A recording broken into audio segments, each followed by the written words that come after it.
Well, the WVCDL was founded by a college student, and that organization has grown to well north of 1,500 dues paid members and well over 5,000 social media supporters. And this organization started by a college student in 2007. If you check at Earl Ray's office tomorrow, he's going to have a few thousand phone calls in support of a bill. And all of this started by a college kid. I was member number 18, to give you an example. So it was basically this group of college kids, and at the time I was looking for something similar to what they had in Virginia. We call it the Virginia Citizens Defense League. And the VCDL was founded back in about 90. To give you kind of a background of the types of things that we do, we're a 501c4. So the bulk of our organization's activities are issue advocacy. And the issue that we're advocating for is firearms laws, self-defense laws, hunting laws, in accordance with the Constitution of the United States and West Virginia State Constitution, which is actually, our state constitution's language on the right to bear arms is actually better than the Second Amendment in terms of what it says. Our Constitution specifically says for the lawful defense of self and home. So we talk about incorporation in the McDonald case. Well, West Virginians, we have the right to bear arms for defense of ourselves and our home. It's right there in our own Constitution. So that's what we advocate. Being a C4, we can also do some candidate advocacy, the technical term's electioneering. So we can go to the airwaves and say, don't vote for so-and-so, and vote for so-and-so, and here's why. But we have to do that in a limited fashion. The IRS says no more than 50% of your activity can be electioneering activity, and to be safe, we will probably limit it to 40% or less. What we're finding is that we have to do very little electioneering activity because grassroots support for Second Amendment issues in West Virginia is so strong that the people are waking up, they're getting involved, they're getting fired up, and when the people do that, you don't have to spend money. You don't have to go to the radio. The ones that have to go to the radio are the Mayor Bloombergs and the Danny Joneses that want to say, hey, guns are going to kill all the children. Put a gun in the room, all the children die. That's what they say. When your message is logical and when it's in line with the Constitution, you don't need to spend that money most of the time. I'll give you kind of a background of where we got from a smaller organization to the organization the size we are. And I refuse to take credit for it. Our board refuses to take credit for it. It's the people of West Virginia that have done it. But I'll tell you how it happened. Not this past session, but the session before, last year. We went to the leadership of the House of Delegates. Now, the WVCDL is completely nonpartisan. So there are people out there that I have been screened at by prominent Republicans because the WVCDL will absolutely support a Democrat that supports our gun rights. Because that's all we care about. We're single issue, we're completely nonpartisan. And in West Virginia, given our partisan makeup, that's a pretty wise plan. If we said, all Democrats are evil, we're not going to get anything done in this state. And the truth is, in West Virginia, we're politically divided on one issue, and that's labor. So you've got Democrats all over the state of West Virginia that if you picked them up and dropped them off in South Carolina, they'd suddenly be Republicans on all but one issue. So understanding that, it is smart for us to be nonpartisan. And wanting to actually get things done, it's also good to be nonpartisan. I'll give you kind of an example of why. Last year, we went to the leadership of both houses. We started in the House of Delegates. And we said, we want preemption passed. We've got a couple other priority issues. This is what we want. done. This is what West Virginians want done. Wouldn't give us the time of day. Wouldn't even sit down in a meeting, would barely return a phone call. We said, okay, that's fine. Now the Speaker of the House of Delegates, who was Speaker of the House of Delegates last year? Rick Thompson. Rick Thompson is from Wayne County, West Virginia. How many of you guys, show of hands, have been to Wayne County? Yeah, a couple? They kind of like their guns down there. Wayne County's a pretty rural district, and there's a lot of hunting, and pretty much everybody you meet in Wayne County, assume they're armed. It's a very, very pro-gun county. So we went down, and this is another example of why being partisan is not a good idea on this issue. We went down there and we took a Republican legislator with us. And we walked in and we had a room of about 30 people, all in Wayne County. And the legislator speaks first.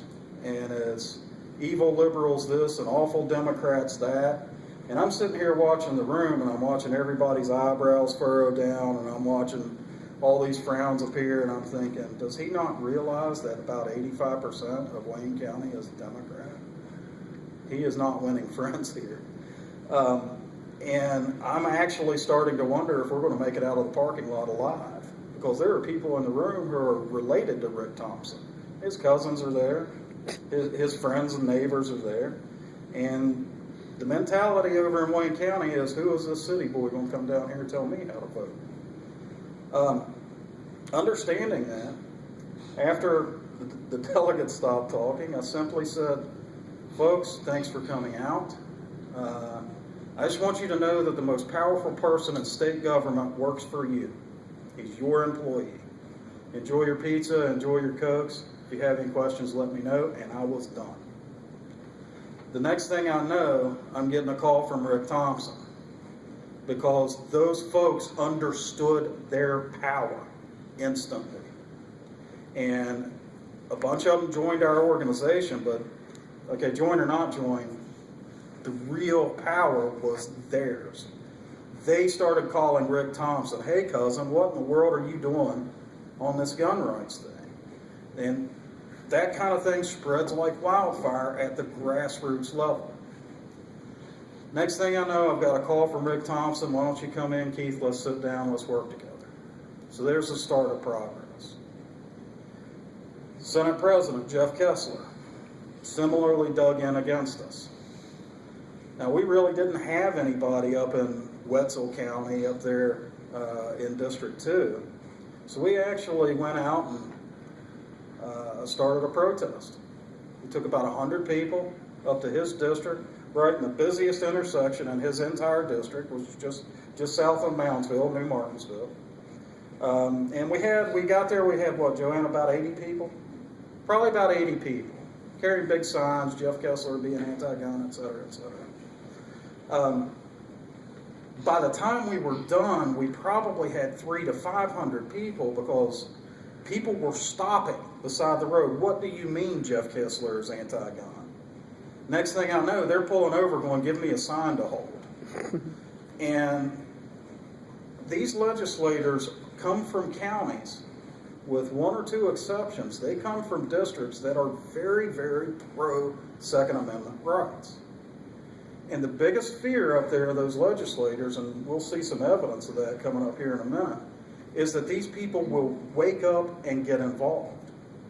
They'll wake up and start paying attention to what their delegates and their senators are doing with their rights.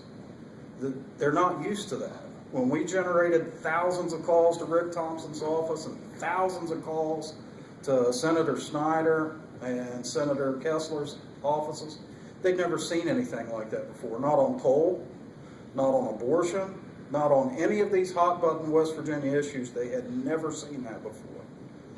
And the result is most West Virginians are simply pro-gun. We've all grown up with them our whole lives, and we understand their value from a check on tyranny as well as a self-defense and hunting perspective. So kind of the politicians' biggest fear is happening on the Second Amendment issue. People are waking up. There are thousands of conversations happening on Facebook, and at the counter at the the local restaurant, over coffee. There are thousands of conversations going on, and these politicians' names are coming up. Did you hear so and so voted against, or so and so didn't support? Those types of conversations. When those conversations generate emails, letters, and phone calls, you're getting things done. And I'll tell you why. There's a principle in political science that for every email somebody sends, a concerned citizen sends on an issue, they represent 10 voters they'll get up and go to the polls on voting on election day and at the primaries, but couldn't have been bothered to send an email.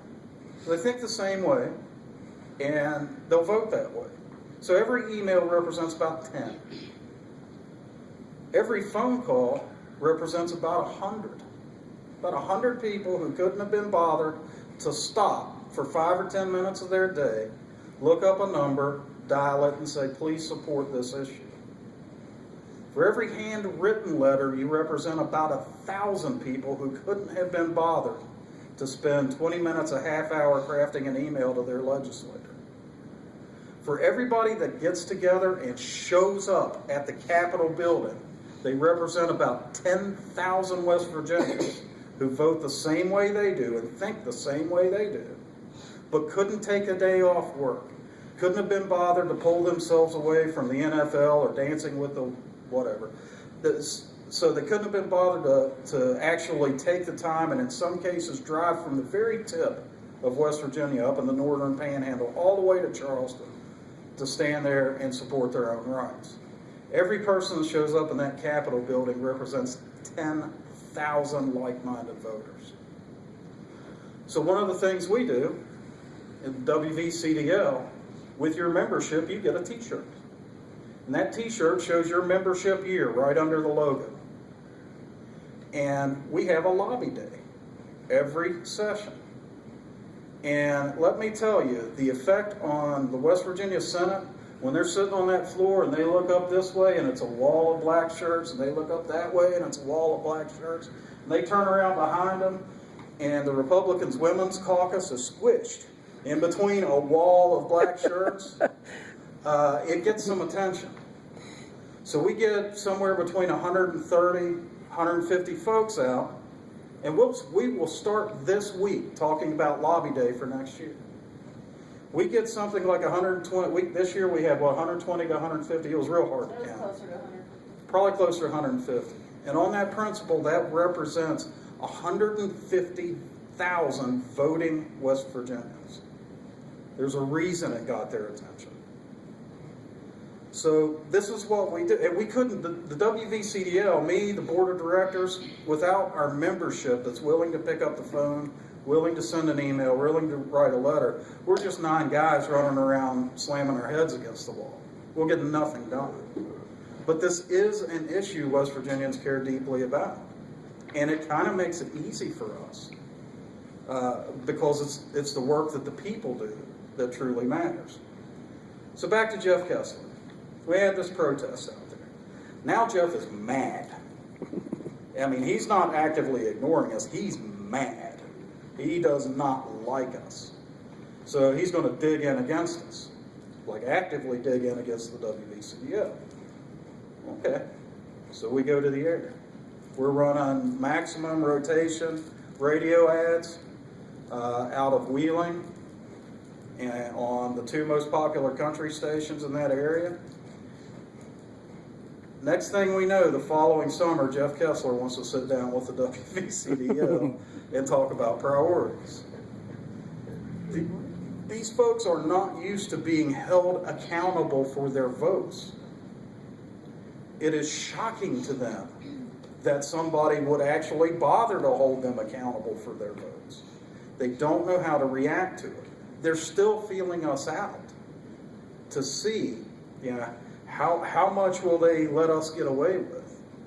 They're still trying that process, and we are on a sliding scale with we'll give you everything you want over here, full, complete compromise, and everything we want over here, we're right about here. We are very close to absolute no compromise. We get called the no compromise gun rights group on a pretty regular basis, which I wear as a badge of honor. So this summer, Jeff Kessler sits down with us and asks, what are your priorities? What do you want to work? Jeff told me, he said, I flat thought you were crazy. I mean, he said that to me, which that's another little badge of honor. But no, Jeff, I'm not crazy. I'm actually pretty logical, and this is what West Virginia wants. This is because we polled our membership. It's not what we want, it's what West Virginia wants. These are the issues that are important to them. And he looked at those issues, and he's, like preemption. Preemption's been a big fight now for 2 years. He said, why is this so important to you? I said, well, Senator, gun owners in West Virginia they are law-abiding, they want to remain that way. And if you have a different law in Parkersburg than you have in Charleston, than you have in Morgantown, than you have in Martinsburg, how does a gun owner know whether he's violating the law or not? Is it reasonable to expect us to memorize all the city ordinances for 130-some municipalities around the state? Of course not. We never know. It's an enforcement minefield. And we need that fixed. And this is kind of when Senator Kessler was like, well, Keith, you're kind of making sense here. I think I understand that. And he agreed to work with us. And Jeff Kessler kept his word. He did work with us. And the result is Senate Bill 317, which has now passed the legislature and is sitting on the governor's desk. We don't expect that Earl Ray will veto it. He doesn't have a big history of vetoing bills for political reasons. He's vetoed a few for technical reasons. His lawyers found stuff that was poorly worded in a bill, and he'll send it back to the legislature, make him fix it. Will he sign 317? I don't know. But if he doesn't sign it, after 15 days, it'll become law anyway. So we're happy on that. But that's kind of a 1,000-foot overview of what the WVCDL is, what we've done, and the really nitty-gritty of how we've done it. And I'll tell you that the things that we've done could easily be replicated by other organizations to truly start holding politicians accountable. As long as you've got the grassroots support to do it, as long as the people you're trying to marshal for your cause believe, it's very easy. It's very easy. If it weren't me, it'd be somebody else standing up here, just because it's what the people want. So I am kind of lucky in terms of just pure circumstance that I'm the guy standing in front of you today. It could easily have been any number of 50 or 100 people I know. So let me go to the website so I can give you guys an overview. I think I've already got it up on there. You just have to bring it up. I've already. Can I ask you a question about 317? Sure. There was I don't know whether that bill does this or not, but I know there was a bill to make it so that people with concealed permits could carry on the Capitol grounds leaving their gun in their car.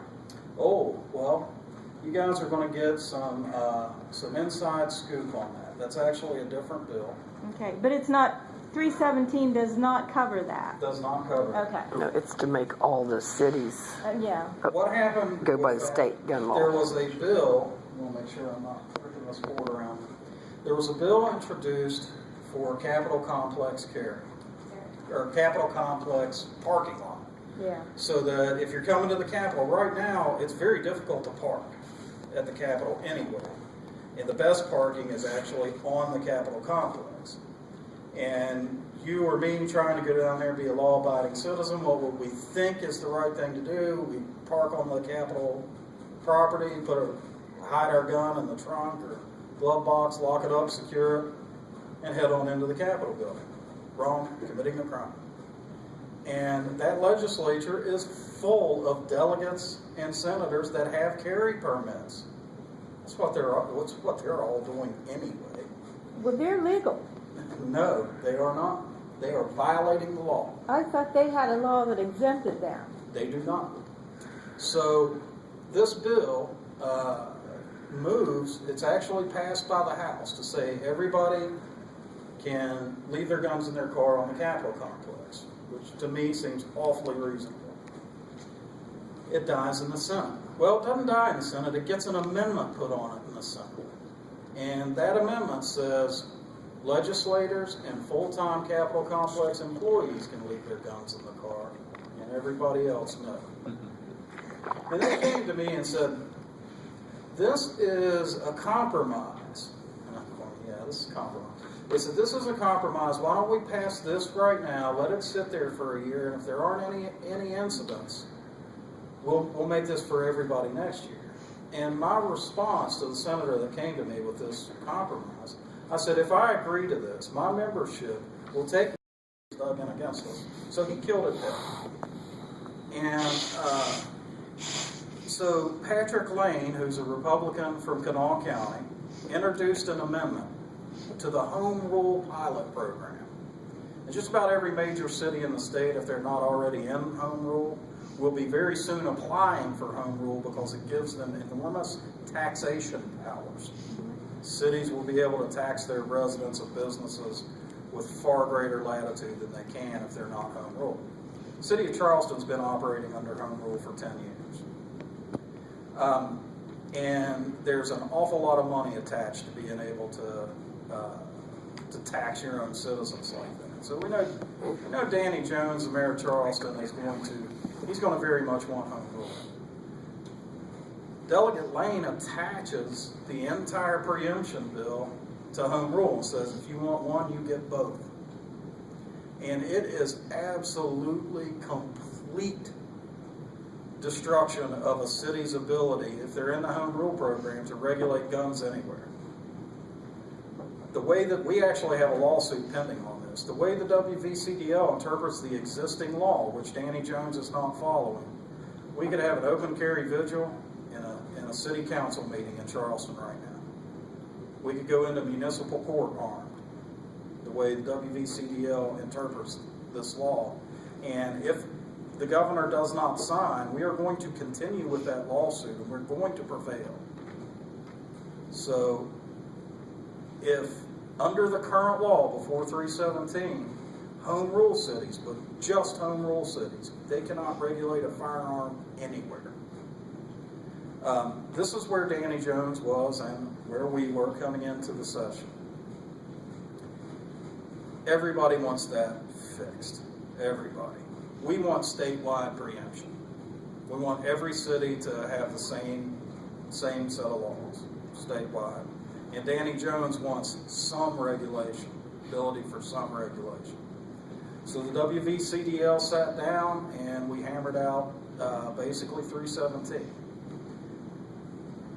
It prevents the city of Charleston and any other city in this state from being able to have their 3-day wait on a handgun purchase. It prohibits the city of Charleston and every other city from being able to restrict you to one handgun a month. It takes away the city of Charleston and any other city's registry. The city of Charleston operates a registry. You drive down to Cabela's, Gander Mountain, buy a handgun, you're going to fill out a registration form that is kept on file tying that gun to you in the city of Charleston's offices. That'll be gone. Let's see, what else did that take out? City property carry bans. By and large, all city property carry bans are toast. And the thing is, which one of you can tell me what parts of Parkersburg have bans? The answer is nobody. Nobody goes and reads all these municipal ordinances. I've never read them for Parkersburg. I know there are bans on the books in Wheeling that nobody knows about in general. Charleston has city property carry ban, Dunbar, South Charleston, Martinsburg, etc. There's also a little section of code. You guys have probably seen this in businesses where they post a sign that says, according to West Virginia Code 61-714, we do not allow carry on this premises. Well, that's a section of code that says if you own the property, you can post it, no carry. And honestly, the WVCDL, when it comes to private property, in our mind, property rights trump Second Amendment rights. I don't want anybody to tell me what I can or cannot do with my property. So if somebody wants to post their own property, we view that as their right. That's their right. And I have the right to spend my money somewhere else. And you can bet I will. As will probably most of us. However, that rule was never intended to include cities who hold the deed to the property. They own the real estate. But the city of Parkersburg took it and said, we own this building. We own this property, so we can carry it. And that actually held up to a federal lawsuit that we filed, sort of. It got kicked back to state court, but the federal courts wouldn't rule on it. Under 317, once the governor signs, it actually says, it'll say in the new law, you cannot use that section of code just because you're a city and you own the property to prohibit carry there. Yes? Do the cities actually own it, or do the taxpayer? That's the question. But if you go look at the deed, it'll say the city of. And thus, the mayors and city councils being the controlling party to the ownership. It's arguable. I think it's questionable, but we didn't feel comfortable. We looked at the state Supreme Court makeup and said, which way would they rule on this? And we were not very comfortable. So we decided not to continue to push that here in state court. So Senate Bill 317, when it's signed into law, hopefully in the next 5 days or so, it takes away a city's ability to do that. Where cities can regulate carry, if they choose, they can regulate in City Hall, municipal court, places where administrative buildings, not the whole property, but the buildings where the business of city government is conducted. So city government offices, basically. They can regulate in those. They can regulate unlicensed open carry. Oh, they can also regulate arenas and auditoriums. They can regulate unlicensed open carry in rec centers, those types of places. But somebody who has a concealed handgun license can still carry, prescribed by law, in those places, open or concealed. So rec centers and so forth, because I'm from Charleston, and I've been around those ball fields and those rec centers all my life, and those have been violent places as I was growing up. I've seen numerous assaults and batteries on those properties, and I know bad things happen around them. And we would not give on that. If you watch TV tonight in Charleston area, you will see Danny Jones screaming. He'll be screaming his head off about that. But we fought tooth and nail to make sure that we could still carry on those rec centers. Because bad things do and have happened. I think, Joanna, is there anything else I'm forgetting on 317? Palumbo, our favorite guy. Yeah, Corey Palumbo basically dug in against us. Who you guys know who Corey Palumbo is? Heard the name. All right. Heard of it. How familiar are you guys with the committee process in government? Because this is huge. This is one of the biggest educational issues I think that West Virginians really need to know is the committee process. The way the committee process is, after a set of elections, the two parties will caucus, and the majority party will elect in the House of Delegates, the Speaker of the House, and in the Senate, the President of the Senate. That is a huge election that occurs behind closed doors that we have zero visibility into. None. So that's how Tim Miley wound up Speaker of the House of Delegates and Jeff Kessler, once again, President of the Senate. Why is that such an epically huge election? Because those people select the committee seats, the chairman of the committees. So we'll give you an example with the Senate. Herb Snyder gets chairman of government organization. Corey Palumbo gets chairman of judiciary. And I'll stop there, but it goes on down through agriculture and natural resources, etc. They got a committee for everything. Corey Palumbo is chairman of the Judiciary Committee in the Senate. Every gun bill ever will be referred to his committee. Now, what happens if a committee chairman is anti-gun? He gets a bill immediately assigned to him. So, Senator Seipold introduces constitutional carry in the state of West Virginia. The first thing the President of the Senate is going to do is shuffle that bill off to Corey Palumbo, to the Judiciary Committee. Now, one would think, okay, they've got the committee process. All these bills come up before the committee. No, wrong. What happens is the chairman of the committee decides what bills to put in front of that committee. And they rarely do that without knowing exactly how the vote will go on that bill beforehand. So Corey Palumbo says, not putting 317 up for the committee. Not going to happen. Basically telling us, bill's dead. And all of this is a result of a closed-door appointment, a closed-door election and a closed-door appointment. Put an anti-gun guy in the chairmanship of a key committee, all the gun bills are dead with that guy right there. What's our recourse? Well, the Senate President had given us our word that he would work with us. So we go back to Jeff Kessler. Jeff, well, everything's very formal. Mr. President, your Judiciary Chairman is telling us he's not going to move the bill. We need your help. And then we back away from the process. Given that all these committee chairmen owe their jobs to the President of the Senate and on the House, the Speaker of the House, if they want something done, it gets done. Period. And I'm going to tell you, Jeff Kessler kept his word. He kept his word to us. Because I think the next day after sitting down with him, it was, why don't we all get together here? And we wound up in a room with Palumbo. Palumbo did kill the privacy bill, concealed handgun license privacy bill. You guys been paying attention where they're mapping concealed carry permit holders? New York, Virginia, where was the other one? Wisconsin, maybe? They're putting interactive maps. Yeah, like child sex offenders. Sex offenders. That's exactly how we couch it. They're mapping us like sex offenders. That's what I said to Palumbo. Palumbo said, I have no interest in moving that because the media organizations say it's a First Amendment right to know who's got a permit. That's garbage. But there is good news. You win some, you lose some.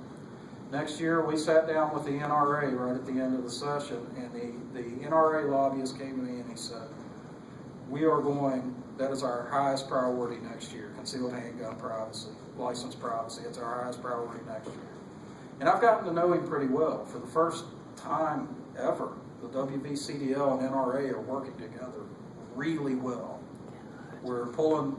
We had a conversation earlier before the session started that said, hey guys, we're all pulling the same direction, why don't we grab the same rope? And we lined up our priorities. And so next year, number one priority, it sounds like both from the NRA and WVCDL will be concealed handgun privacy. As for the rest of our priorities after that, we've got to put that to our membership. Let them tell us what they want us to push for. So that'll be, but Corey Palumbo did that. Half of our board of directors is inclined to do everything we can to throw Corey Palumbo out of office. Okay? Corey Palumbo has about $250,000 in campaign money sitting there that he can use. Corey Palumbo is from a very anti-gun district that will support him. And Corey Palumbo is not up again until 2016. So if we attack him now, remember, every gun bill ever goes through his committee. If we attack him now, do you think we'll get anything done next year? Every gun bill will go to its committee, die silent death. It's better, we think, to convince him that it's in his interest to work with us and get something like concealed carry handgun privacy through. And to be fair, he finally did allow SB 317. He finally did allow preemption to come up for a vote. And he also allowed NICS bypass to go through. So yeah, let me scroll down. Website says our web guy updated it here on the 9th, so it should be fairly fresh. So there's 317. This is a reason why we're nonpartisan. Look at all those D's in the sponsorship on these gun bills. And this is only going to increase. And I'll tell you why here in a minute, but this is only going to increase. So 317, the sponsor, John Unger, right here, that's a Senate majority leader. And that's a guy with juice. He's out in the panhandle. He's learned it's a bad idea to be anti-gun out there. He wants to keep his job. 4186. This one is NICS bypass. What this does, BATFE wanted on paper it's about that wide. They wanted this much language added to our permit issuing, the state code for permit issuing. And what they wanted was, they didn't want a sheriff to be able to issue a concealed carry permit to somebody who's already prohibited from owning a firearm under federal law. So there's no effective change. But what this does now is sets up a situation where, according to BATFE's own requirements, now the Attorney General can apply to BATFE and say, we want Brady NICS bypass. What that means is, you go to a gun counter, you're going to buy a new gun, you have a concealed handgun license in your pocket. Instead of calling in for the NICS check and getting the King's permission to buy that gun, they sell it to you right there. You still have to fill out the 4473, but there's no call to the feds to get permission to buy that gun, which we view as pretty much a de facto registration anyway. We think I view the NICS process as a registration. And so we'll now get to bypass that part of it. And this has passed both houses and is sitting on the governor's desk. We expect him to sign it. So that's a good win for us this session. 4431. Yep, this is our natural resources bill. This one it's a win, but it's less of a win than we wanted. Basically, let's assume this didn't exist. Did you know that it's illegal to carry a firearm without a permit on the woods of the state? That's the language, the woods of the state. Can anybody tell me what are the woods of the state? Now, we're aware of one situation where a West Virginia trooper defined some shrubs in the Cabela's parking lot as the woods of the state. So that's very open to interpretation, and so open carry without a permit, you go walking around in the woods, the assumption is you've got a gun, you're poaching deer, we're taking your gun, we're taking your truck, come see us in court. That's the way DNR has handled it over and over again in this state. The same issue kind of exists for open carry in a vehicle. If you do not have a concealed carry license and you are openly carrying in a vehicle, you're violating the Natural Resources Code. Basically, the law says you are poaching because you've got a gun, you're in a vehicle. And they can and will prosecute you for that. That actually happens more often than you'd think. That really happens a lot. What this does, this addresses the woods of the state part. It's set up in the law that it says the mere possession of a firearm does not mean you're poaching.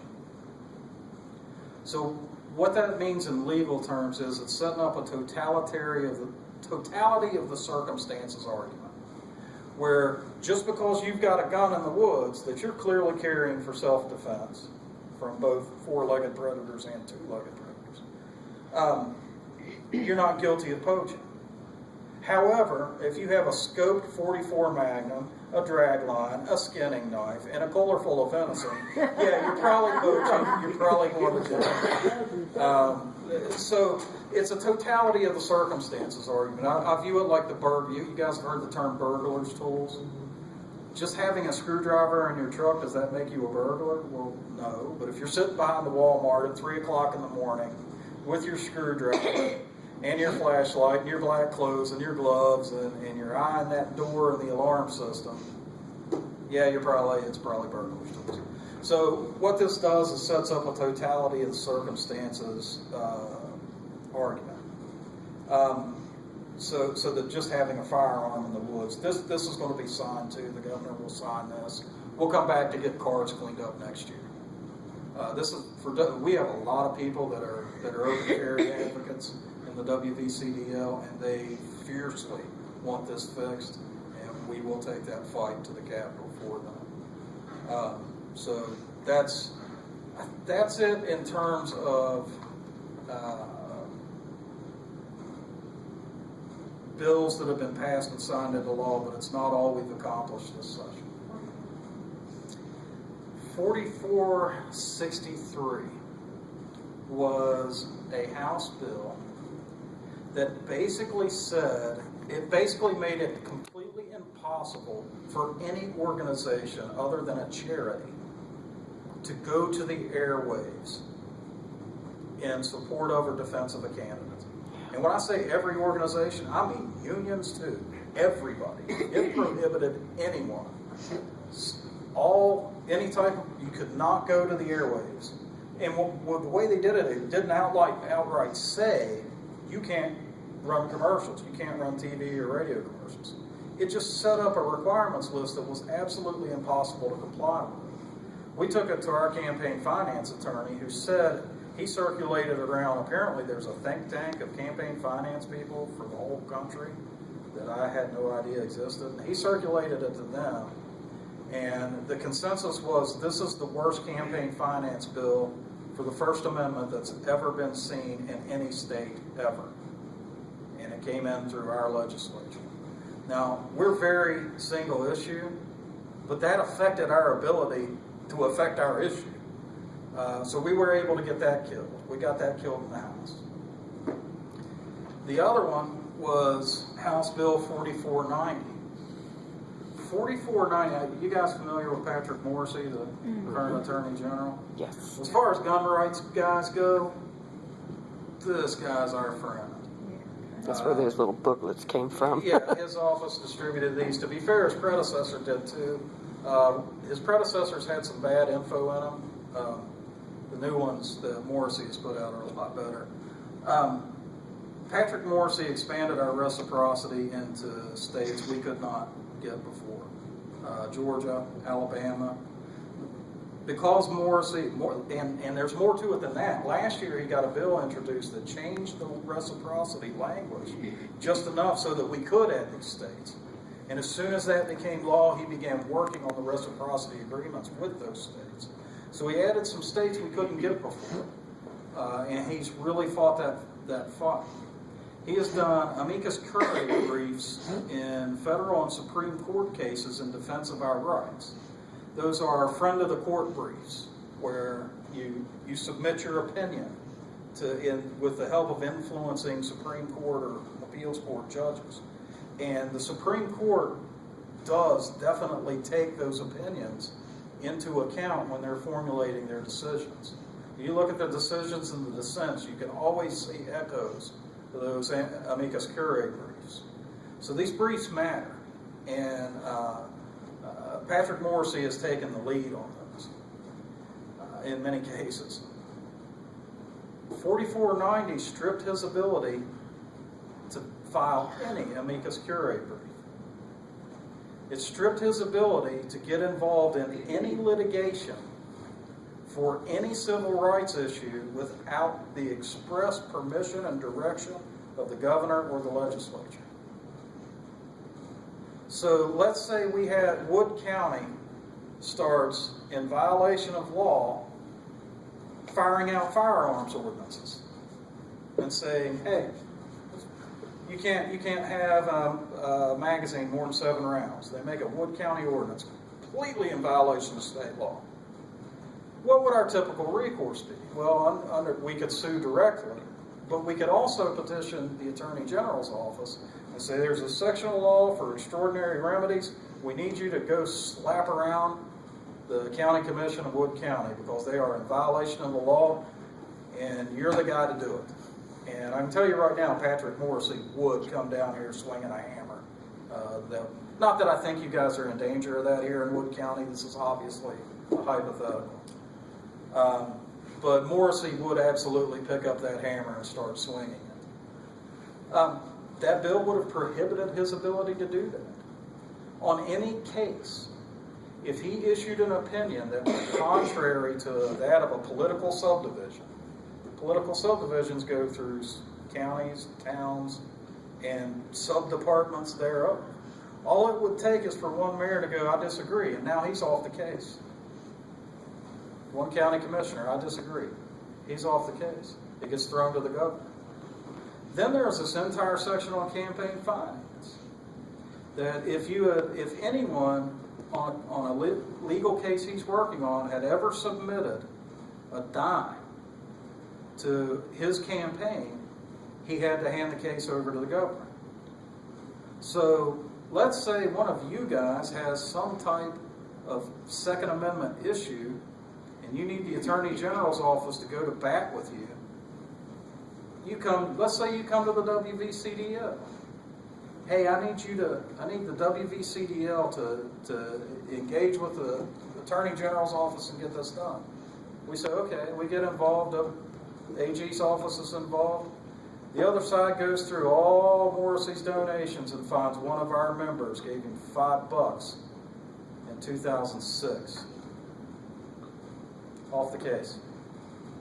It was bad. It was a really, really bad bill. We were not able to kill it in the House, I am sad to say, but we were able to kill it in the Senate. Even when a guy like Corey Palumbo looks at that and goes, not good. That should tell you something about how bad the bill was.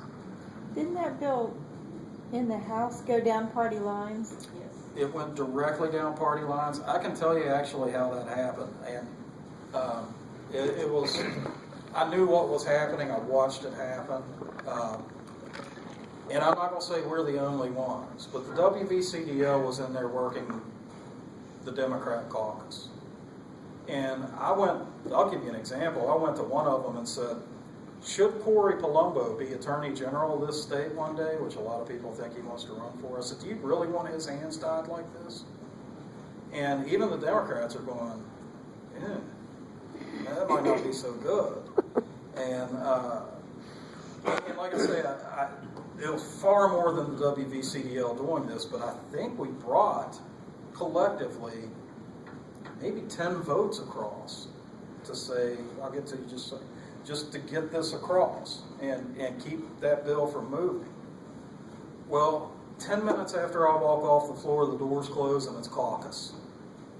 The Democrats go into caucus. The doors open up, they go back in, they vote on the bill right down party lines. So anybody that was thinking of crossing the aisle, any Democrats that were thinking, they got the whip cracked on them in caucus and were brought back to the other side, which was unfortunate, but fortunately the Senate held the line on that one. Because that was really bad. It really would have taken away. Who was behind that bill to begin with, do you know? Let me see. I mean, who actually sponsored it? I'm going to pull that up for you. Oops. I'm pretty sure Tim Manchin argued heavily for it. I think he was the sponsor. I think he was too.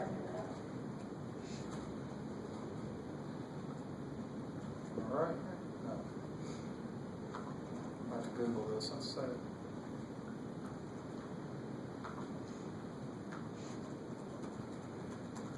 I want to say it was Tim Manchin's bill. Come up a little slow. .state.us. County internet. It is slow.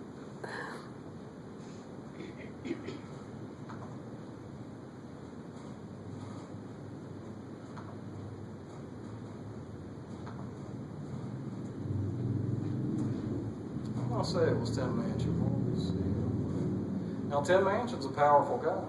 Okay. He's the chairman of the House Judiciary Committee, where every gun bill ever will go. Lead sponsor, Spinato. I was wrong there.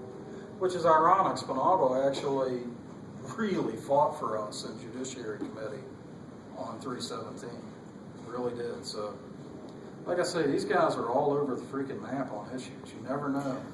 The letter behind their name on most issues really means nothing, except labor. On labor, but they fall down party lines. Well, on this bill, they fell down party lines. Did you have a question? Yeah, you've been tossing around a few names here. Where does Joe and Natalie and Shelley stand on this new bill? Elections are coming Talk about up. Joe Manchin. Yeah, Joe is. Joe's not a happy camper. He can't affect this bill, being a U.S. senator. Yeah, but he got the brown ring around the collar, you know.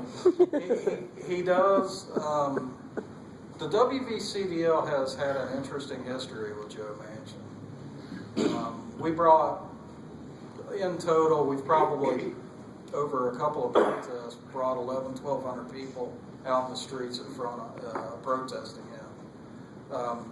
We've nicknamed him Senator Elmer Fudd, which is sticking, because he got on Morning Joe and said, "I only need 2 bullets in my gun." And so, I mean, we had T-shirts with Elmer Fudd, only 2 bullets, etc.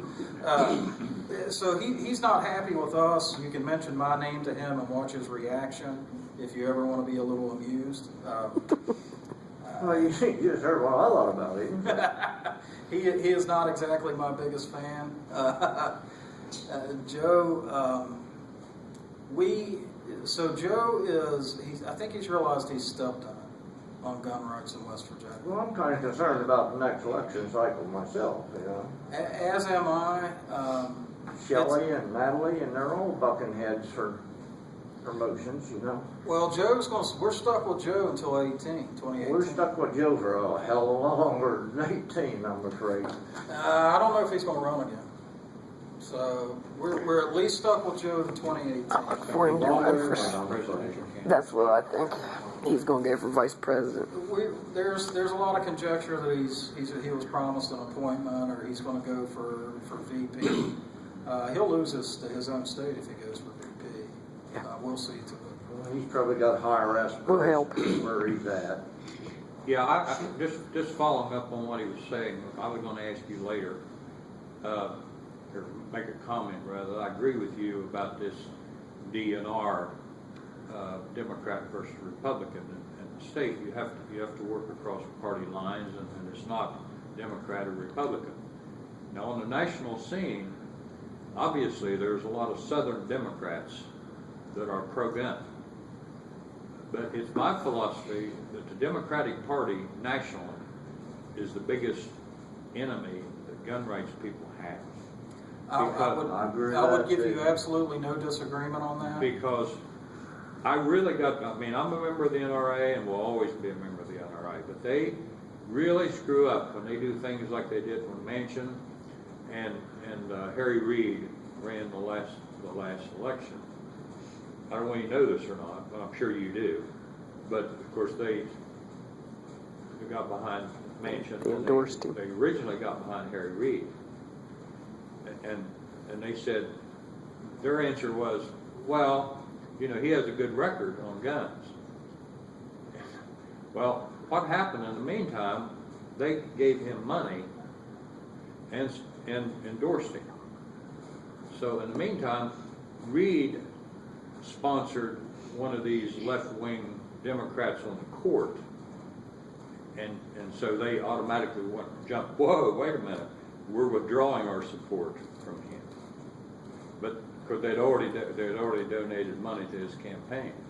But with Manchin, they stuck with him, and their idea was that, well, we need to go with people that we know, because I said, well, his opponent is also a great gun rights person. So I said, when you support a Democrat like Manchin and Reid, collectively, you're allowing them to keep the Senate, which is eventually going to cause gun rights people to lose gun rights, period. Well, so that's my philosophy on I'm not going to disagree with anything you're saying here. I will remind you that the WVCDL is state level only. Oh, I understand that. But that, going right along with that, what you were saying a while ago about the committee chairs, that to me, this election, 2014, more than any election we've ever had, is an election where you can never, I hear people say all the time, I vote for the man and not the party. This time, you got to vote party, because Republicans are the pro-gun party, usually. And those committee chairmen that you're talking about, if Republicans take our West Virginia House, which they have a good chance to do, it will be a Republican sitting on top of those committees instead of people like Palumbo. Well, and there will be a complete switch. well, and I'm here to tell you that the WVCDL, regardless Is of position on that, Shelley and Natalie pro-gun or anti-gun? oh, Natalie is ragingly anti-gun. Huh? Natalie is anti-gun. Yeah. We got to get her out of Shelley has there. a good record.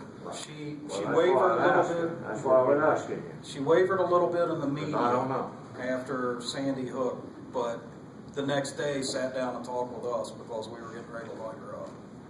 And since we talked to her, we think we talked some sense into her. So she's been repeating our words in the national media since our meeting. Who's that? Well, Shelley McCaffrey. When Mr. Manchin says everything is on the table, he essentially said that the Second Amendment's on the table. Yeah, Manchin is not our friend. There's slippery. just no way about it. Can't figure out where you're going anyway. But if you want to go down partisan lines in West Virginia, we'll never get another gun bill passed. I'd like to point out, this is 317. This is the best pro-gun bill we've seen in 20 years in this state. Look at all those Ds. Right there. Sponsors a D. Yeah. Look at all the co-sponsors that are Ds. Now, that's the Senate, where you have a 9 to 20, 21 breakdown party-wise, something like that. So if you're going to get anything done, it's D's. But let me point to the House too. Rupi Phillips is a Democrat from Logan County, and I bet even here within a Tea Party group, you'd find Rupi Phillips voting with you probably 65-70% of the time. On gun rights, 100% of the time. Rupi has been an absolute stand-up guy on gun rights. Harry Keith White, the second sponsor down there, is the majority leader in the House. And he has helped push gun bills through. So right now, if the WVCDL were to, let's just say tomorrow we go partisan, we'll say, we're only supporting Republicans, the heck with you Democrats. Every single bill we tried to get passed would follow right down 44, right down the lines, the party lines, 4490 did, and we would have no progress, none. Yeah, I understand what you're saying on the state level. Oh, state level is completely different than Yeah, it's national, completely different. and I can explain why. I can tell you why, and for most of you, I'm sure you already know this, but it comes down to a history lesson. In 1934, Republicans machine gunned my granddaddy from a train. They dropped bombs on us, and all we were trying to do was get a decent wage. The largest armed conflict in the United States occurred in West Virginia since the Civil War. Bingo County. They fought on that mountain, and there were machine guns ripping off belts of ammo and bombs being dropped from airplanes. That's why we're such a strong Democrat state, And it was because the unions were born those here. damn Republicans that were killing our people. So you've got generational memories. Right. Appalachian culture as a people, we hold grudges. Yep. I mean, you talk to people, well, that guy did me wrong 15 years ago, and I haven't talked to him since. Yep. That's Appalachia in a nutshell. And we remember when we are wronged, and that applies to politics too. And what you do is lobbying, and a lot of it, I mean, maybe they're not thinking, this is what lobbying is. Oh, I mean, yeah. you have to go on both sides of the aisle when you're a lobbyist. We do have to. But the thing with Democrats and Republicans in West Virginia is that they are divided on one issue. And that issue is labor. You're pro-union or you're pro-business. That's what decides whether you're a D or an R in West Virginia. Yep. And what we find, and I sit and watch this all the time, I mean, we had an abortion bill passed this session. We've had pro-gun bills passed this session. And I sit here and I watch, and these guys, oh man, they are in lockstep on labor or unions. They are in lockstep. But on every other issue, they are all over the map, which for me as a lobbyist means it makes sense to engage with them on a nonpartisan basis. And we'll continue to do that. It's been successful. Now, will I say that I would rather work with Tim Armstead as the Speaker of the House than Tim Miley? Probably. I think my life will be easier. Well, you wouldn't have Columbo holding his bills. But see, we saw the same thing because I'm in the Common Core fight. Yes. And that's what both education chairs, the House and the Senate, we had a bill in each one of them, and both chairs wouldn't let it out even for discussion. Yep, and whether that's partisan lines or not, I couldn't say. I don't know anything about your issue. Yeah. Other than I've heard presentations on it. I have to keep my opinion to myself on that. But, yeah, I mean, there are definitely other issues in this state. We don't involve ourselves in them. But you'll see some things go down party lines, but relatively few. That bill that Mike Falk put out, was that the one called constitutional carry? Yeah, that was a really, really bad bill. Was it? The problem was the spirit of the bill was great. The WVCDL supports constitutional carry, and we're probably going to push for it in 2016. And because we think the timing will be right, looking at, of all things, partisan issues, the way the partisan power is likely to shift as we come up to that general election in 16. We think that'll be the time to push for it. But Mike Falk's bill, what it did was effectively completely destroy the concealed carry licensing process. It made anybody over the age of 18, the concealed carry handgun license law, that whole section of code, didn't apply to them. So any given sheriff could say, hey, nobody in the state's eligible for a license anymore, I'm not issuing one. Well, that's fine and dandy for if you're in West Virginia never going to leave the state because you don't need a license anymore to conceal carry. But what about going to Ohio? You cross that river and you don't have a license and a reciprocity agreement, an Ohio trooper will happily throw you in jail and leave you there for a very long time. So what it did was effectively, we would have been reciprocal with the other 3 states that have constitutional carry, which would take us down to something like 31, 32 states we would lose. We'd no longer be reciprocal and be able to carry those states. And I personally, in the WVCDL, we just absolutely could not see that as a win. We really couldn't. We want constitutional carry, but it's got to be done right. Yeah, Falk was going to try and fix it, but it was just too late in the session at that point, so it wasn't. It was a bill drafting error, which occasionally happens. I've been guilty of it myself. And I've had somebody, a legislator come to me and say, do you realize this doesn't say what you think it says? And look at it, oh, crap. But, yeah, so that kind of thing will happen. Yeah, see, I was told that what that bill did was just remove the fee for licensing. No, that licensing's still there. When we go constitutional carry, we have to keep the licensing because we've got to have the permit so that we can carry in Ohio, Pennsylvania, Virginia, et cetera, et cetera. Well, wait, maybe, okay, define constitutional carry then. Constitutional carry is you can carry openly as long as you're not prohibited from ownership of a firearm. So you're not a wife beater, you're not a felon. You don't have to hide it. Etc. You can carry openly or concealed, no permit necessary, no fee to the sheriff. You can carry open concealed. That's constitutional carry. Well, we've got to keep the licensing process in place so that those who do want to go to Ohio and carry while they're there can get that license and carry.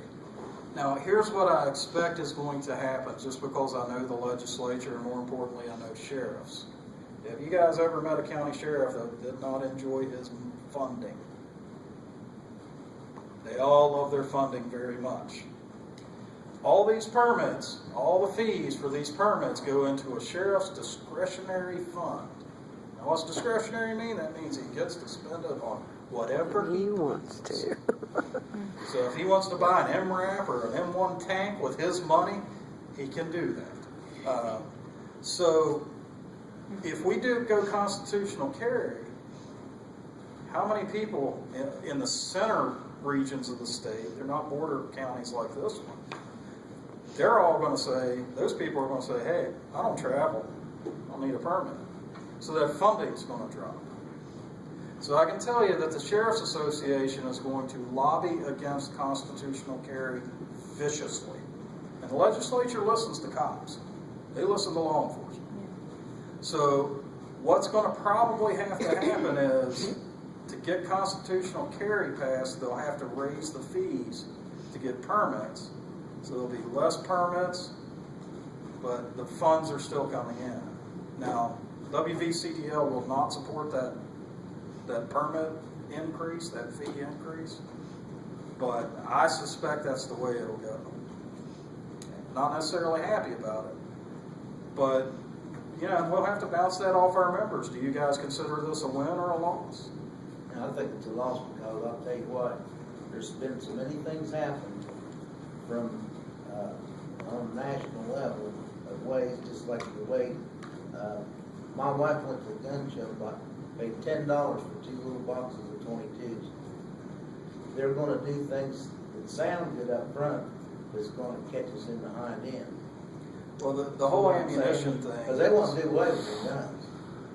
Yeah, the whole ammunition thing, the demands on ammo have been extraordinary, and it's been us. It's been us that have put that demand there. Can't get 380s. There are people that are buying. Can't find them. I see it. It's not the federal government standing there at Walmart at 7 a.m. when that truck's unloaded, pulling a basket full of 9mm up to the counter. Same way here. It is us. We are. Cabela's can't even keep 380s in. You go up there, they never have them. The whole country is hoarding ammo. Everybody is buying ammo. And I'm on the ranges. There aren't many people shooting it. They are buying it and throwing it in closets. Yep. Yeah. Gun sales is out of this world. Do what? Gun sales out of this world. It's starting to settle back down. Both firearms and ammo are starting to settle. Really, I don't know what the future holds because the population is out of control also.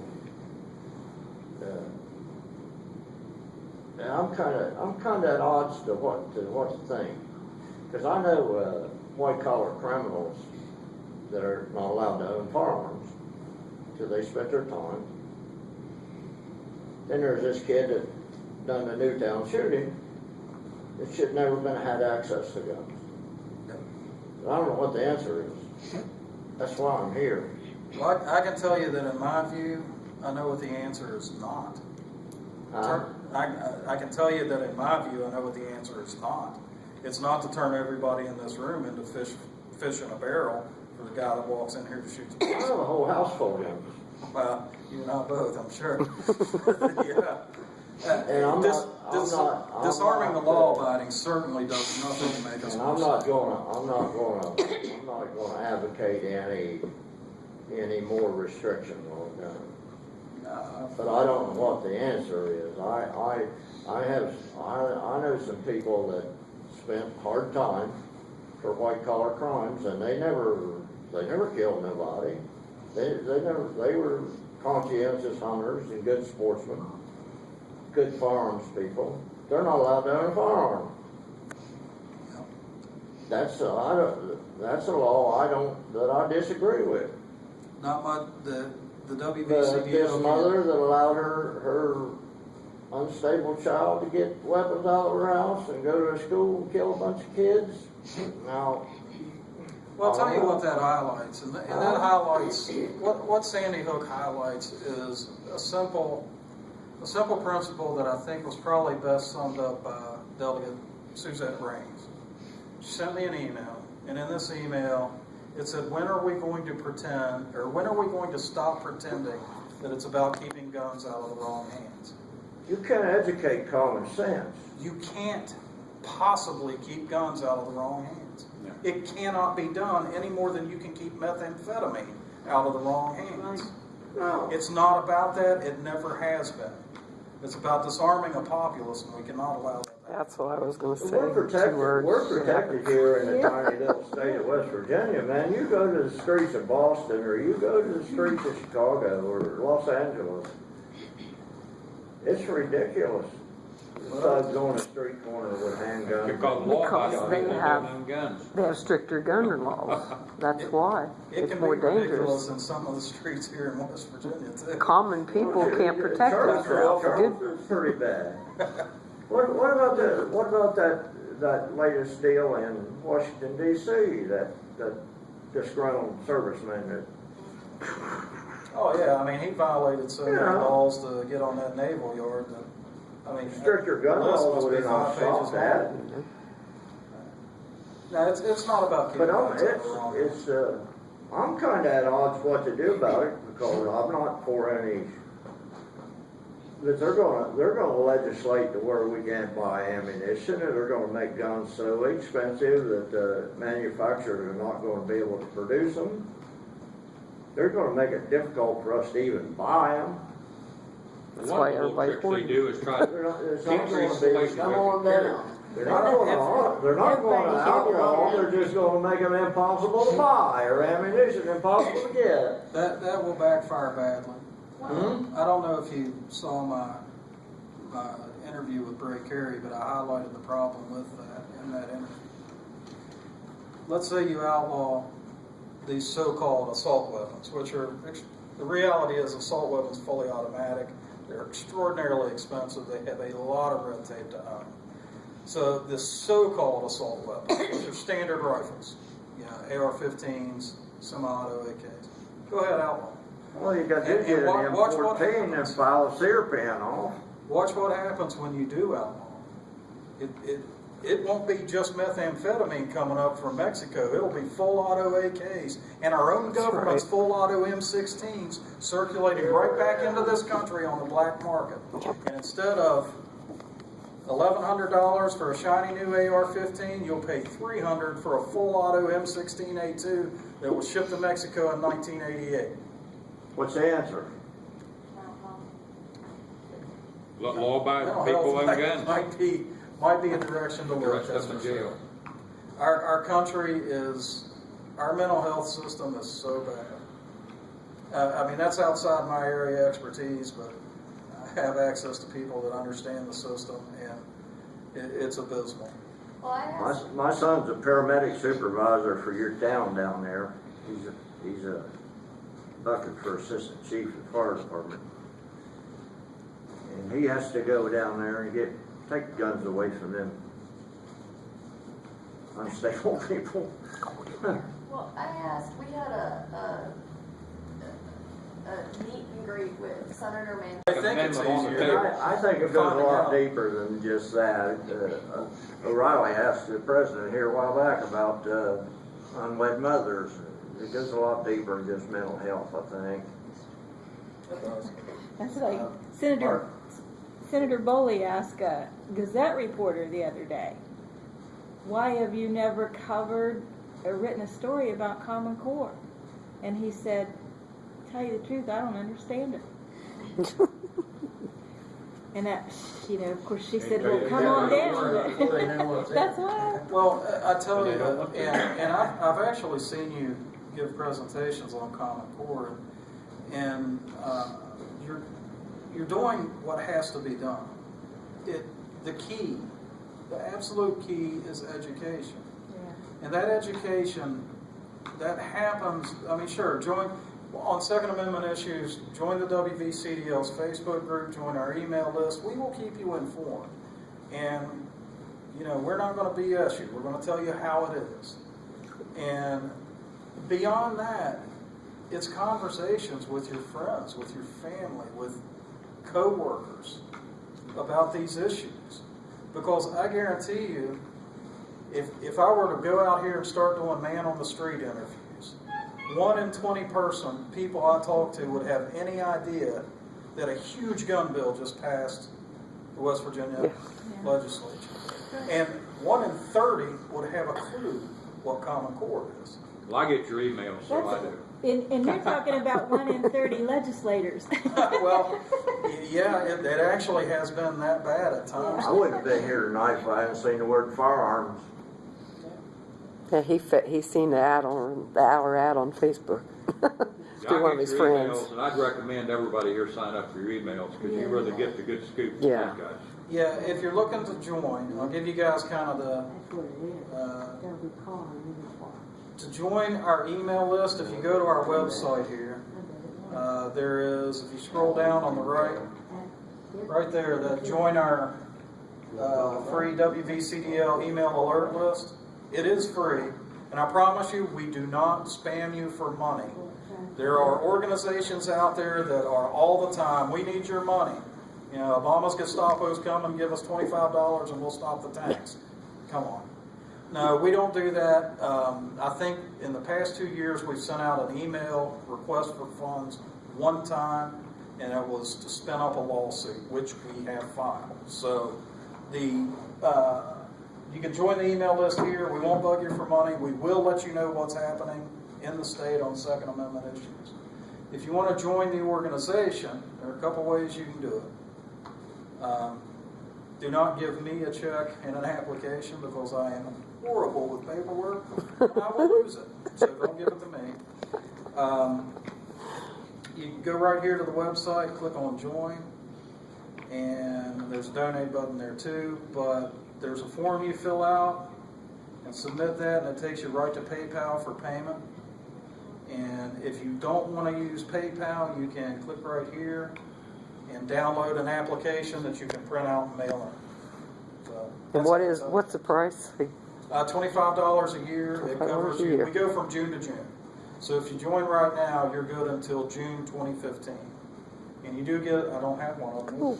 but you do get a really cool t-shirt that has this logo in black and white. And You pay that much for a t-shirt. yeah, it's true. I don't know if You don't it's- accept credit cards on that? You do Yeah, that? you can yes. have PayPal, yeah. Yeah, through PayPal, we'll take credit card. But you have to be a member of PayPal. Nope. Okay. No. No, there's the credit cards there they accept. Yes. Right there. I see. You can download the thing and print it out and do it by mail or Yeah, either way you prefer. We've had some folks that don't like PayPal, so we said, all right, print out the paper application.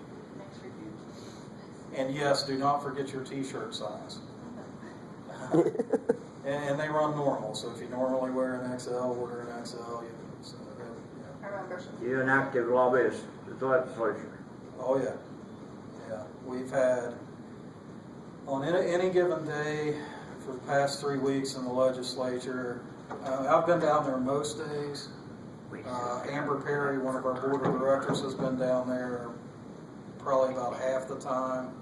And we've had probably 4 or 5 members, just kind of rank and file members, come up and shadow us around just because they want to see how it works and what these legislators think and so forth. They've all been just absolutely shocked at how that place works.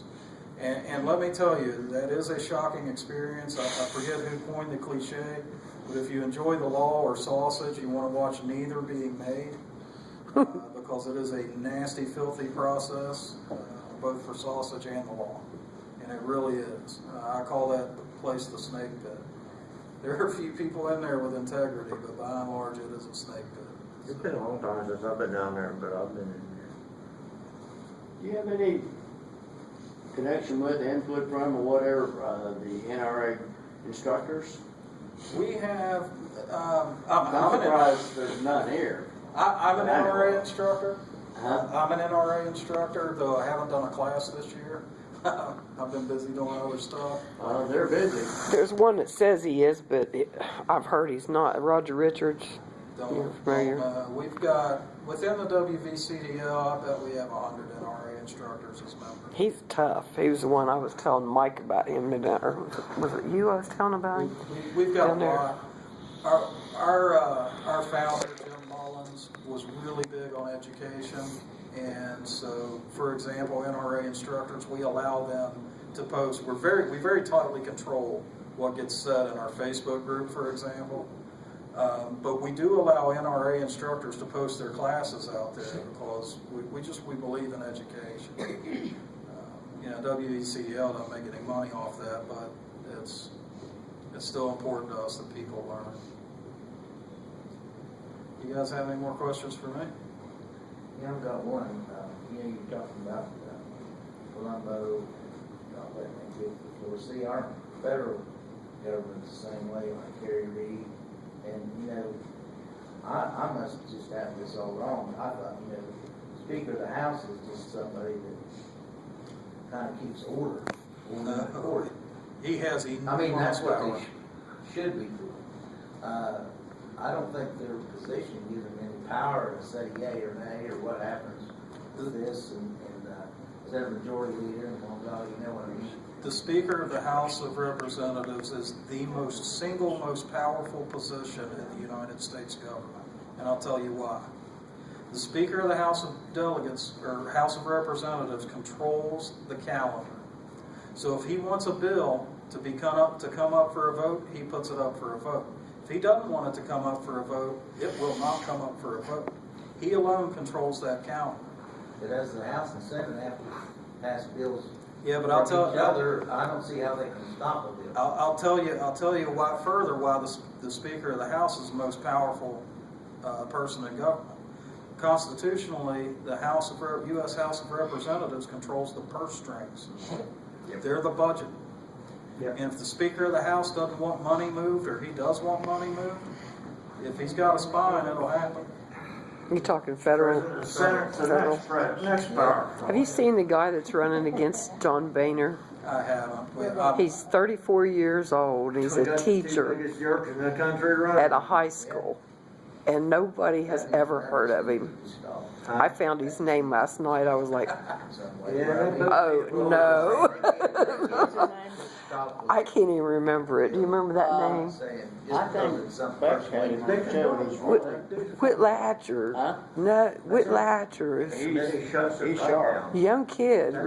Young, he's heavy set. Guys, I need to call in the mediator here about the Charlestons. Okay.